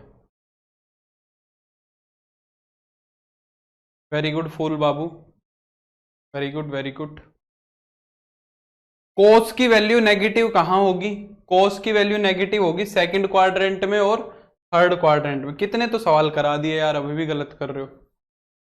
सेकंड क्वाड्रेंट में और थर्ड क्वाड्रेंट में, यहां नेगेटिव होगी, है ना। तो सेकंड क्वाड्रेंट का एंगल निकालना है, पाई में से घटेगा, पाई में से घटाना है बस। तो पाई में से घटा दो, कितनी वैल्यू? √3/2 कहां होगा? 30 डिग्री पे। तो पाई में से घटाओगे तो कोस ऑफ पाई माइनस पाई/6 ये एंगल बनेगा। एक तो ये बनेगा और एक बनेगा पाई प्लस पाई/6। जो मन करे वो यूज करो, कोई दिक्कत नहीं है, चाहे से ये वाला यूज करो या फिर ये वाला यूज करो, कोई इशू नहीं है, ठीक है। तुम्हारा जो मन करे वो यूज कर सकते हो। तो 5पाई/6 लिख दिया यहाँ पे। अल्फा मिल गया, क्या मिल गया? अल्फा मिल गया। cos 3x is equal to cos alpha. अब एक बात और यहां पे गौर करो कि यहां पे x नहीं है, यहां पे 3x है। यहां पे x नहीं है, यहां पे क्या है? 3x है, हर जगह x था। तो यहां पे x की वैल्यू नहीं निकलेगी, यहां पे 3x की वैल्यू निकलेगी। यहां पे x की वैल्यू नहीं निकलेगी, यहां पे 3x की वैल्यू निकलेगी। 3x की वैल्यू क्या निकलेगी? 2n pi plus minus 5पाई/6। ये 3x की वैल्यू निकलेगी, ना कि 2x। x की वैल्यू, अभी तक तो x की निकल रही थी, अब किसकी वैल्यू निकलेगी? 3x की। हमें निकालनी तो अल्टीमेटली x की ही है, हमें अल्टीमेटली वैल्यू किसकी निकालनी है? x की। तो इस 3 से डिवाइड करा देते हैं। जब 3 से डिवाइड करा दोगे तो x कितना आ जाएगा? 2/3n पाई प्लस माइनस 5पाई/18। n बिलोंग कर रहा है इंटीजर के अंदर, n बिलोंग कर रहा है इंटीजर के अंदर। ये हमारा फाइनल सॉल्यूशन। जल्दी से कमेंट करके बताओ हाँ या ना, अच्छे से बात समझ में आई या नहीं आई। बिल्कुल सुप्रतिम, एकदम सही है। ये वाला क्वेश्चन मैं ऑलरेडी करा चुका हूं। tan x is equal to √3, मैंने यही कराया था। tan x is equal to √3 हमने कर लिया है। इस पे आओ, cot x plus 1 is equal to 0। क्या कह रहा है? cot x प्लस 1 किसके बराबर है? 0 के बराबर है। तो सिक्स्थ पार्ट क्या कह रहा है? cot x प्लस का 1 इज इक्वल टू 0 कह रहा है। cot x plus 1 is equal to 0 का मतलब क्या है कि cot x की वैल्यू कितनी है? -1 है। तो tan x की वैल्यू निकालो, हमें तो tan से मतलब है ना, tan x की वैल्यू भी -1 आएगी।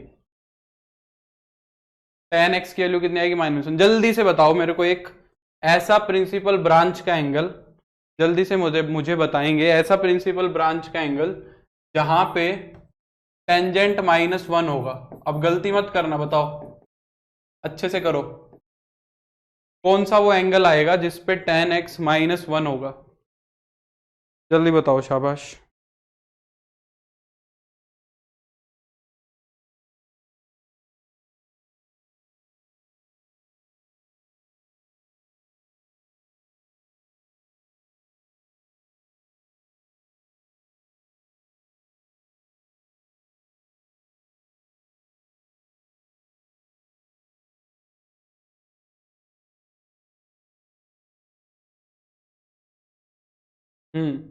सुप्रतिम एकदम ठीक है। अब की बार कौन सा एंगल होगा जहां पे tan x -1 वैल्यू लेगा? माइनस कहां कहां होता है? वही बात, टेंजेंट x नेगेटिव होगा, एक तो सेकंड क्वाड्रेंट में और एक फोर्थ क्वाड्रेंट में। टेंजेंट नेगेटिव कहां होता है? सेकंड में और फोर्थ में। बिल्कुल फूल बाबू। और एंगल कितना है? पाई/4 है, 45 डिग्री है। तो सेकंड के लिए घटाना है, पाई माइनस पाई/4 कितना हो जाएगा? 3π/4। पाई माइनस पाई/4 कितना हो जाएगा? 3π/4। ठीक है। तो यहां से जो x की वैल्यू है वो कितनी हो जाएगी तुम्हारी? n पाई। हमें यहाँ पे तो सिर्फ कितना करना होता है? n pi plus alpha, n pi plus alpha. तो n pi plus 3π/4, n belongs to integers. बस हो गया, ये इसका सॉल्यूशन हो गया। ठीक है, इतना ही करना है बस। आगे इन दोनों में से एक करा देता हूं मैं, 7th वाला करा देता हूं। tan x दिया हुआ है तुम्हें, tan 2x/3 दिया हुआ है √3। लास्ट पार्ट देखो क्या कह रहा है। 7th पार्ट में कह रहा है कि टेंजेंट 2x की जो वैल्यू है, 2x/3 की जो वैल्यू है, टेंजेंट 2x/3 की जो वैल्यू है वो √3 है। इसको सोल्व करना है, कुछ नहीं, एकदम सिंपल सा सवाल है, कुछ भी नहीं करना है। tan 2x/3 को हम क्या लिख सकते हैं, √3 वैल्यू कहाँ लेगा, 60 डिग्री पे लेगा, tan π/3 पे, tan π/3 पे 60 डिग्री पे। यहां से जो 2x/3 की वैल्यू है वो कितनी आएगी, n π + α, यही आएगी n π + α। हमें x की वैल्यू निकालनी है तो 3/2 से मल्टीप्लाई करा देंगे। हमें किसकी वैल्यू निकालनी है, x की, तो 3/2 से मल्टीप्लाई करा दो तो x कितना हो जाएगा तुम्हारा 3nπ/2 प्लस में 2π, है ना, 3 से 3 कट जाएगा, अच्छा 2 से डिवाइड होगा, सॉरी 2 से डिवाइड होगा, 3 से मल्टीप्लाई होगा, 2 से डिवाइड होगा, π/2 बनेगा, 3nπ/2 प्लस का π/2, n बिलोंग्स टू, ये कहानी थी तुम्हारी। बोलो ये सारे के सारे सवाल अच्छे से समझ आए या नहीं आए, ये सारे के सारे सवाल अच्छे से क्लियर हो गए। और करते हैं, देखो और क्वेश्चंस करते हैं, देखो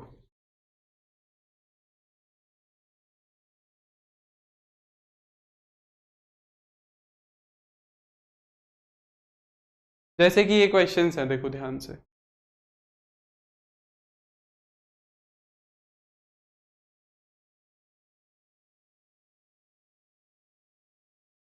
पहला क्वेश्चन तो एकदम इजी सा है, देखो हमें x की वैल्यू फाइंड आउट करनी है। थोड़े अच्छे लेवल के क्वेश्चन होते जाएंगे, अब थोड़े थोड़े अच्छे लेवल के सवाल होते जाएंगे। जैसे कि साइन mx की वैल्यू जो है साइन nx के बराबर है, यहां से x की वैल्यू फाइंड आउट करनी है। तो क्या ये वाला एंगल अल्फा का काम नहीं कर रहा है, ये तो साइन x = साइन अल्फा की फॉर्म में लिखा ही हुआ है, साइन x = साइन अल्फा, उस फॉर्म में तो ये ऑलरेडी लिखा हुआ है। तो यहां से अगर मैं mx की वैल्यू लिखना चाहूंगा तो यहां से mx की वैल्यू कितनी आएगी बताओ, यहां से अगर मैं mx की वैल्यू लिखूंगा तो क्या इतनी नहीं आएगी, n π प्लस में -1 की पावर n इंटू में nx, ये आएगी, हाँ या ना, बोलो। हमें अब x की वैल्यू निकालनी है, अभी x की वैल्यू आई नहीं है, ये अल्फा था, ये अल्फा मैंने यहां रख दिया, अब मुझे यहां से x की वैल्यू फाइंड आउट करनी है। तो x की टर्म्स को एक तरफ करो, इसको उठा के, ये जो दूसरी वाली टर्म है इसको उठा के LHS में ले जाओ, तो ये क्या हो जाएगा, mx -1 की पावर n इंटू में nx, ये वाली पूरी की पूरी टर्म उठा के उधर ले गया मैं, और ये कितना बन गया, n π। इन दोनों के अंदर से x कॉमन आ गया, इन दोनों के अंदर से अगर x को कॉमन ले लेंगे तो ये बन जाएगा m -1 की power n into n = n π। बस x की वैल्यू फाइंड आउट करनी है, तो यहां से x की वैल्यू कितनी आ जाएगी, n π/m -1 की power n into n, n belongs to, ये इसका सॉल्यूशन हो जाएगा, ये इसका सॉल्यूशन हो जाएगा। समझे कि नहीं समझे, बोलो, इज इट क्लियर।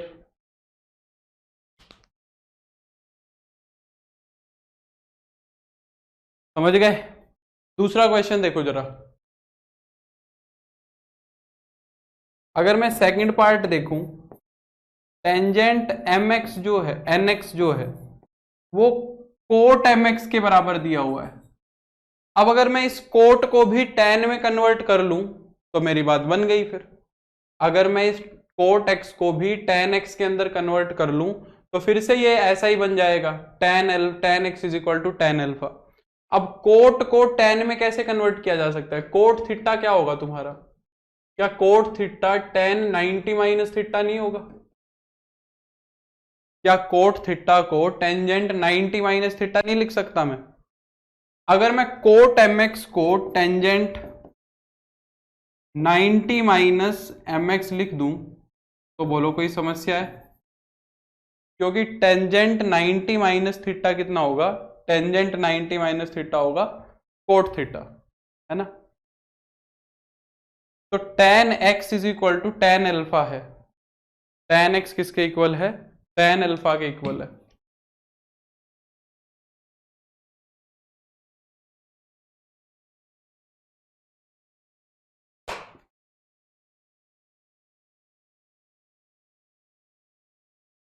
तो हमें यहां से क्या निकालना है? बस हमें यहां से x की वैल्यू निकालनी है। पहले फॉर्मूला लगा दो। ये तो x का काम कर रहा है और ये अल्फा का काम कर रहा है।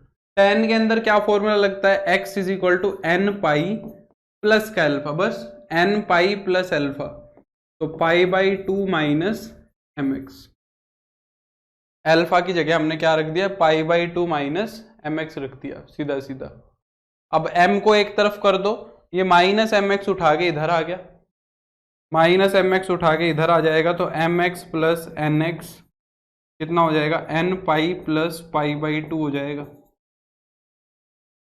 M x plus n x कितना हो जाएगा? N pi plus pi by 2 हो जाएगा। तो x को अगर कॉमन लेंगे तो m plus n into x कितना हो जाएगा तुम्हारा? N pi plus pi by 2 हो जाएगा। और यहां से जो x की वैल्यू है वो कितनी हो जाएगी? N pi plus pi by 2 upon में m प्लस एन, अपॉन में m प्लस,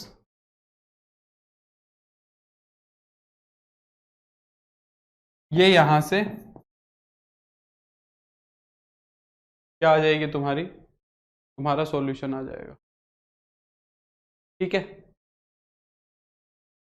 अच्छा एक चीज है छोटी सी, एक चीज हमने थोड़ी सी यहाँ पे ध्यान देनी थी हमें। वैसे हमें एक छोटी सी बात ध्यान देनी थी।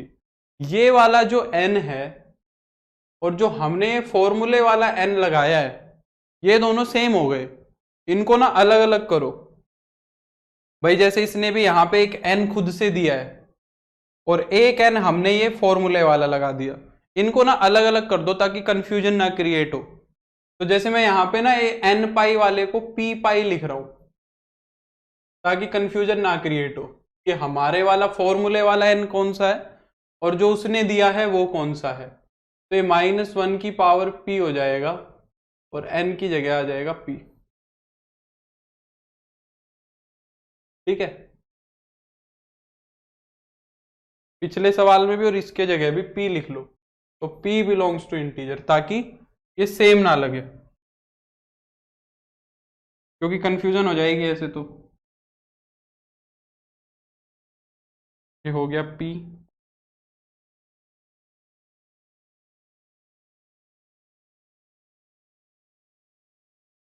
ठीक है। तो p कर लो इसको। थर्ड क्वेश्चन देखो क्या कह रहा है। थर्ड पार्ट, थर्ड पार्ट तुम्हें कह रहा है कि टेंजेंट 5x जो है वो किसके, tangent 5x into tangent 2x जो है वो किसके इक्वल है? वो 1 के इक्वल है। टेंजेंट 5x जो है इंटू में टेंजेंट 2x किसके इक्वल है? 1 के इक्वल है। तो अगर मैं यहां से टेंजेंट 5x निकालूंगा तो वो कितना आएगा? किसी भी एक की वैल्यू निकाल लो, चाहे टेंजेंट 2x की निकाल लो, तो वो आएगा 1 ओवर टेंजेंट 2x। और 1 ओवर टेंजेंट 2x का मतलब क्या है? 1 ओवर टेंजेंट 2x का मतलब है कोट 2x। फिर से वही बात हो गई, जैसे यहाँ पे nx is equal to cot tan nx is equal to cot mx लिखा हुआ था, यहाँ पे tan 5x is equal to cot 2x लिखा हुआ है। तो tangent 5x is equal to cot 2x जो है, इस कोट 2x को हम क्या लिख सकते हैं? पाई बाई 2 माइनस 2x लिख सकते हैं। अब क्या कर लो इसको, वही फॉर्मूला लगा दो, tan x is equal to tan alpha बन गया। तो यहां से जो x की वैल्यू है वो कितनी हो जाएगी? 5x is equal to N pi plus का एल्फा π/2 माइनस 2x। अब 2x को उठा के इधर ले आओ, 2x को जब उठा के इधर ले आओगे तो क्या बन जाएगा 7x is equal to N pi plus π/2। ठीक है, और यहां से x की वैल्यू कितनी हो जाएगी, x की वैल्यू हो जाएगी एन पाई प्लस π/2/7। अरे बताओ समझ भी आ रहा है कि नहीं आ रहा, बोलो भाई, मुश्किल लग रहा है, क्या चक्कर है बोलो। जो अब आज ही आया है उसको तो समस्या होगी, बाकी जो पीछे की क्लासेस ले रहा है उसको तो समस्या नहीं होनी चाहिए, जहां तक मुझे लग रहा है। बोलो समझ आ रही है कि नहीं आ रही बात, जल्दी बताएंगे।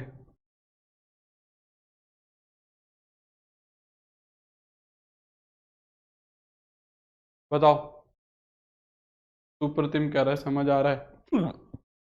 देखना भाई, कहीं बैठे रहो बस। क्लियर हो गई बात। लास्ट वाला क्वेश्चन देखो, sin x is equal to tan x। ये तो काफी इजी क्वेश्चन है। sin x is equal to tan x, इसको थोड़ा सिंप्लीफाई कर लेते हैं। tan x को क्या लिख सकते हैं हम, tan x को हम लिख सकते हैं sin x upon cos x। tan x को हम लिख सकते हैं sin x upon cos x। हाँ, खुद से तो करना ही पड़ेगा, तब तो बात बनेगी, पर एक बात जब तक यहाँ पे समझ नहीं आएगा इतने कैसे करोगे। तो sin x से sin x तो कट गया, cos x की वैल्यू कितनी हो गई 1 हो गई। अब ये तो तुम खुद से कर लोगे, cos x की वैल्यू कितनी हो गई 1 हो गई। 1 को क्या लिख सकते हैं cos 0, 1 को लिख सकते हो cos 0। तो x की वैल्यू सिंपली कितनी हो जाएगी 2n पाई प्लस माइनस 0। अब 0 का तो कोई मतलब है नहीं, तो x की वैल्यू सिंपली कितनी हो गई 2n pi, n belongs to. ठीक है, थोड़े और अच्छे सवाल करते हैं, देखो थोड़े और अच्छे क्वेश्चंस करते हैं। ये क्वेश्चंस देखो, जैसे कि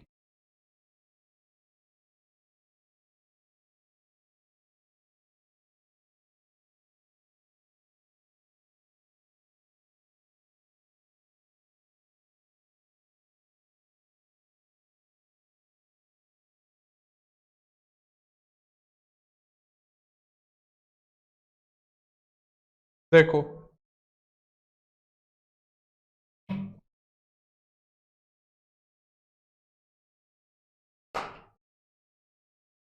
solve the following equations. In equations को क्या करना है, हमें सिंप्लीफाई करना है। तो कैसे सिंप्लीफाई करेंगे, देखो पहला क्वेश्चन को ध्यान से देखो जरा, क्या कह रहा है कि sin 2x plus sin 6x plus sin 4x, ये कितना होना चाहिए, ये 0 होना चाहिए। ये कितना होना चाहिए, ये 0 होना चाहिए। इसको सिंप्लीफाई करना है। अब यहां पे कोई दो ऐसे एंगल उठाओ जहां पे हम sine C plus sine D लगाएं, तो तीसरा जो एंगल है ना वो कॉमन आ जाए। तीसरा एंगल क्या आ जाए, हमारा कॉमन बन जाना चाहिए। हमें ऐसा कुछ करना है। तो देखो, अगर मैं इन दोनों पे sine C plus sine D लगाता हूं, पहले दोनों पे, तो 2 प्लस 6 करोगे और अपॉन में 2 करोगे, तो 8 को 2 से डिवाइड करोगे तो 4 आ भी रहा है। और अगर इन दोनों को भी उठाते हो तो 6 माइनस 4 करोगे, उसमें भी तुम्हारा 2 आ जाएगा। वैसे तो कोई भी उठा लें, उसमें कोई फर्क खास पड़ नहीं रहा है। जैसे तुम्हारा मन करे वो दो एंगल्स तुम इजीली पिक कर सकते हो। जैसे कि मान लो मैंने पहले दोनों पे ही लगा दिया sine C plus sine D, क्योंकि जब तक ये मल्टीप्लीकेशन में नहीं आएंगे इतने हम कंपेयर कैसे करेंगे, तो मल्टीप्लीकेशन में लाना जरूरी है। तो sine C plus sine D लगा दो।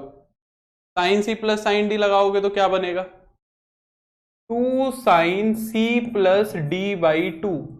इन दोनों को जोड़ो, 2x प्लस 6x 8x, और 2 से डिवाइड करोगे तो 4x।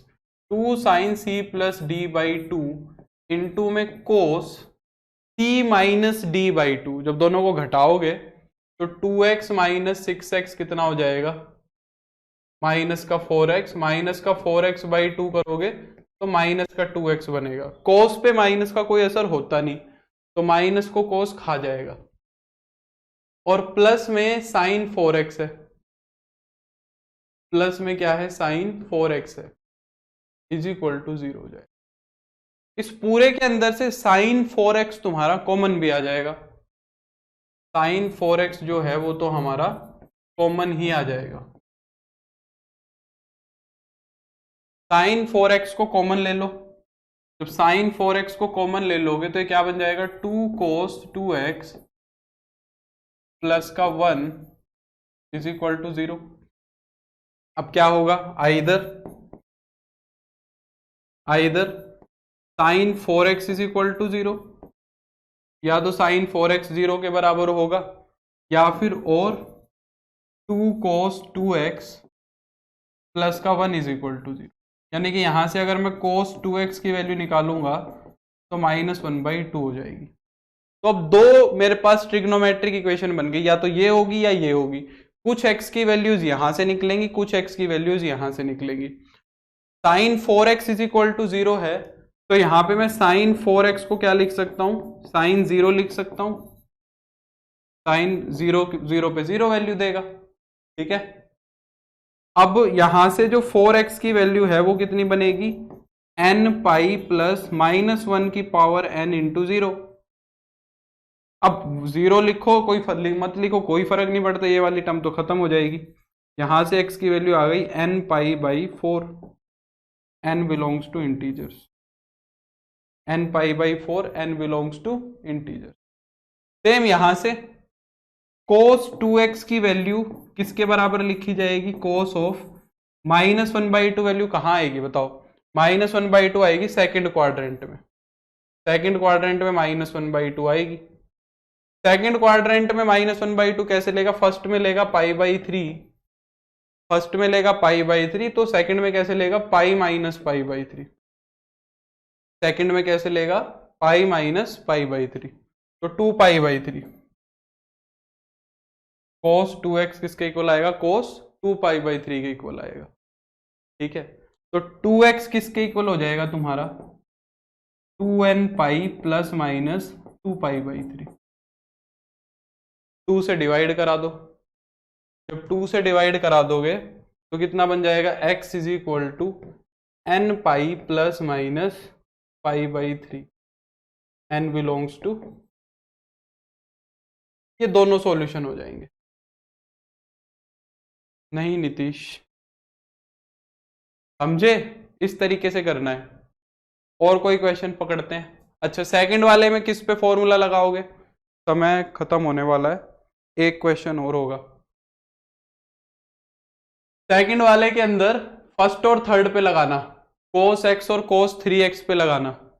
नहीं पाई नहीं होगा, या तो ये होंगे, जैसे क्वाड्रेटिक इक्वेशन सोल्व करते हो फैक्टर नहीं बनाते, या तो ये 0 के बराबर या ये 0 के बराबर, फिर एक सॉल्यूशन इधर से आता है और एक सॉल्यूशन इधर से आता है, सेम वही चीज तो है। तो या तो कुछ सॉल्यूशन यहां से आएगा, या तो x की वैल्यू ये होनी चाहिए या x की वैल्यू ये होनी चाहिए। जैसे क्वाड्रेटिक इक्वेशन के फैक्टर बना के नहीं करते, either this is equal to 0 और दिस इज इक्वल टू 0, वही बात है। यहां पे क्या करोगे, पहले और तीसरे पे लगाना, क्योंकि x प्लस 3x का सम करोगे तो 4x, और 2 से डिवाइड करोगे तो 2x, ठीक है। तो cos 2x कॉमन आ जाएगा, ये सिंपल है। इसमें क्या करोगे, देखो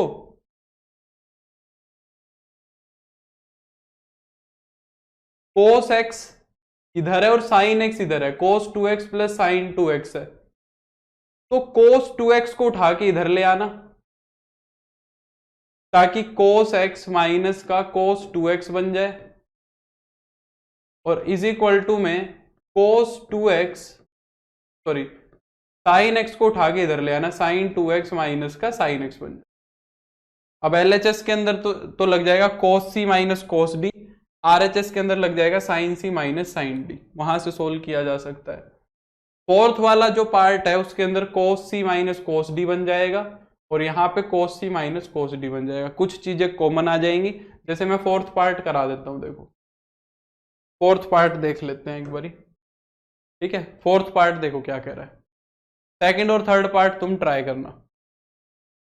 फोर्थ पार्ट को देखो क्या कह रहा है कि cos x माइनस का कोस 2x प्लस का कोस 3x माइनस का कोस 4x इक्वल टू 0, ये है। तो यहां पे cos C minus cos D, fourth formula है ये कौन सा फॉर्मूला है? Fourth formula. क्या होता है फोर्थ फॉर्मूला एक्सेप्शन वाला? 2 sine C plus D by 2, दोनों को जोड़ दो 3x और 2 से डिवाइड करा दो, इनटू में sine D minus C by 2, D minus C, तो d में से c को घटा दो, 2 में से x, 2x में से x को घटा दो तो x बाई 2 हो जाए, प्लस में 2 sine c plus D by 2, जब दोनों को जोड़ दोगे तो कितना हो जाएगा? 7x बाई 2, इंटू में sine c minus D by 2, D minus C by 2, sorry D minus C, ठीक है।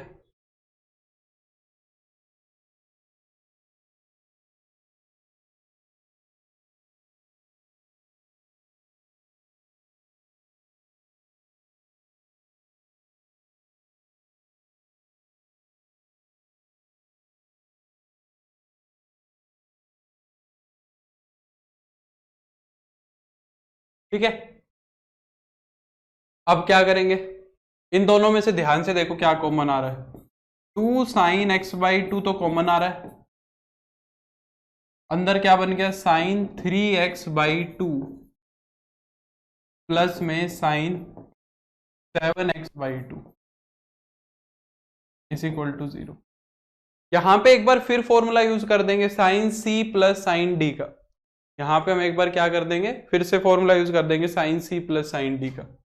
कितना हो जाएगा? 2 साइन एक्स बाई 2 और sine C plus sine D का फॉर्मूला यूज करो, फर्स्ट फॉर्मूला ही है 2 sine C plus D by 2, इन दोनों को जोड़ो, जब इन दोनों को ऐड करोगे तो 3x by 2 plus 7x by 2, C plus D हो गया और अपॉन में 2, तो 3x plus 7x 10x by 2 यानी कि 5x, तो ये 5x बाई 2 बन गया। यहां पे कितना हो गया? 5x by 2, 2 sine C plus D by 2 into में cos C minus D by 2, इनको घटाना भी है तो बीच में माइनस लगा दो, तो 3x माइनस 7x कितना हो जाएगा? माइनस का 4x, माइनस 4x को देखो 3x बाई 2 माइनस का 7x बाई 2 और अपॉन में 2, तो ऊपर तो हो जाएगा माइनस का 4x बाई 2 अपॉन में 2, ये बनेगा। तो ये कितना होगा? एक बार और 2 से डिवाइड करोगे तो x ही बच जाएगा खाली, माइनस x, तो माइनस तो इग्नोर हो जाएगा और प्लस का x बन जाएगा खाली, ठीक है। ये सारे प्रोडक्ट में आ गए अब, यानी कि 4 sine x by 2 sine 5x by 2 और cos x is equal to 0। अब तीनों 0 हैं तो तीनों को बारी बारी 0 रखेंगे, तीनों को क्या करेंगे? बारी बारी 0 रखेंगे। Either sine x by 2 is equal to 0, sine x by 2 को 0 के बराबर रखने का मतलब क्या है? Sine x by 2 is equal to sine 0, तो यहां से जो x बाई 2 की वैल्यू है वो कितनी बनेगी? n पाई बनेगी। आगे वाला तो 0 ही हो जाएगा, प्लस माइनस 1 की पावर n इंटू 0, ये लिखो या ना लिखो इसका कोई मतलब नहीं है। तो यहां से x की वैल्यू कितनी हो जाएगी? 2n pi, n belongs to integers. एक दूसरा, फिर हम और साइन 5x बाई 2 को भी 0 के बराबर रख सकते हैं, यहां भी वही कंसेप्ट लगेगा कि साइन 5x बाई 2 को हम साइन 0 के बराबर रख देंगे। हम क्या करेंगे? साइन 0 के बराबर रख देंगे। यहां से 5x बाई 2 की जो वैल्यू है वो क्या आ जाएगी? n पाई, बस। तो यहां से x कितना हो जाएगा? 2n pi by 5, n belongs to integers, ठीक। फिर लास्ट में एक बार और cos x को भी 0 के बराबर रख दो, cos x को भी 0 के बराबर रख दो। तो जब cos x को 0 के बराबर रखोगे तो cos x 0 कहाँ होता है? cos पाई बाई 2 पे होता है। यहां से जो x की वैल्यू है वो आ जाएगी 2n pi plus minus pi by 2, n belongs to तो ये 3 तरीके के सॉल्यूशन इसके हो सकते हैं, या तो ऐसा सॉल्यूशन होगा, या फिर ऐसा सॉल्यूशन होगा, या फिर ऐसा सॉल्यूशन। इस तरीके से इसको करना है। अच्छा, डीपीपी के अंदर मैंने काफी क्वेश्चंस डाले हैं, ट्राई करना जरूर से जरूर। नेक्स्ट क्लास के अंदर कॉम्प्लेक्स नंबर शुरू होगा। जो भी बच्चे नए हैं, जिन्होंने 1-2 दिन पहले ज्वाइन किया है, तो उनके लिए बहुत अच्छा चांस है कि अपना कॉम्प्लेक्स नंबर को एकदम शुरुआत से शुरू कर पाए। और कॉम्प्लेक्स नंबर हम नेक्स्ट क्लास से स्टार्ट करेंगे डेफिनेटली, किसी भी हाल में। हो सके तो मैं 1-2 क्वेश्चन इसके और करा दूंगा ज़्यादा से ज़्यादा, पर अब हम सीधा फिर कॉम्प्लेक्स नंबर में कंटिन्यू करेंगे। काफ़ी टाइम दे चुके हैं, आज 12 लेक्चर हो गए पूरे के पूरे, यानी 1 महीना हो गया है पूरा का पूरा। 1 वीक में 3 क्लास आती हैं, 4×3=12, पूरा 1 महीना दे दिया हमने ट्रिग्नोमेट्री को, और इतना इनफ है, मोर देन इनफ है। ठीक है, अगर तुमने सारी की सारी डीपीपीज और सारे के सारे क्लास के क्वेश्चन करे हैं तो मोर देन इनफ है। अब सारे के सारे चैप्टर्स ज़्यादा बड़े नहीं हैं, अब चैप्टर्स छोटे और आसान हैं अभी तो। ठीक है, फिर बाद में थोड़े कॉम्प्लिकेटेड चैप्टर्स आएंगे डेफिनेटली, बट अब इतना टाइम नहीं लगेगा। 1 महीने के अंदर हम डेफिनेटली 2 चैप्टर तो फिनिश करके ही रहेंगे। ठीक है, चलो, तो अब मिलेंगे हम कल परसों। तो तब तक के लिए thank you so much, take care, good night, good evening. DPP जरूर कर लेना, सारी चीज़ें अच्छे से रेडी कर लेनी। ठीक है, bye, see you, good evening.